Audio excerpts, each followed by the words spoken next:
every one of us needs to come to a place where we get to understand that there is nothing God is doing now that he started now.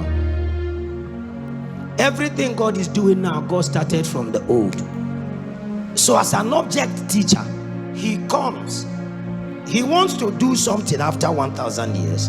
He picks up two people, paints a picture with that thing he wants to do, and then act as if the story is over. And these things are littered everywhere in the scripture.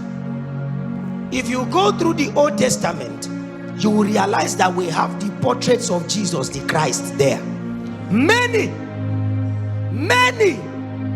for an accurate picture of what grace stands for to be painted. Jacob and Esau needed to be used. So on the day that Isaac cried, I said, Esau, get me venison and then let me eat and bless you. Their mother heard and chose the one she loved. I said, you go and do it so that this man here doesn't take the blessing.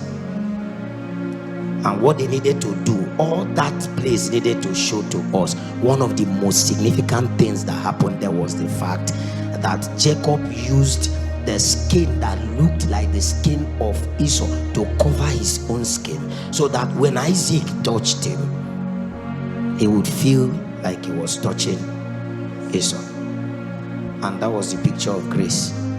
That the man in time, if you come to God like this, God will not see you. You have to come in the skin of the Christ. You didn't get that? Okay.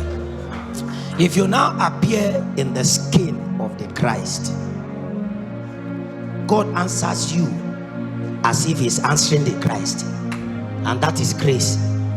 So when blessing was coming upon Jacob, he was not the one that merited it, but because he came with the right skin, he received the blessing. That's just one example. They are littered everywhere in the scripture. The story of Israel out of Egypt, you know it now. What message does it preach? Salvation, deliverance from death. Salvation is not deliverance from sin, it is what? Deliverance from death. So they were saved out of death. But for you to now understand grace verbatim, you will now know that after salvation from death, that there is a journey before you now enter the promised land. And then in between your place of being saved to the promised land, if you don't obey the things that you will be told along the journey, you can be dropped for another generation to move. If you like, don't believe it. Just tell yourself that New Testament is different. The Bible calls the Old Testament the shadow of the real thing that is to come. So it means even in grace, people will fall by the wayside. And if you check what they desired in Egypt, they were desiring garlic, onion. So every time you are thinking of going back to your past, you are desiring garlic and onion.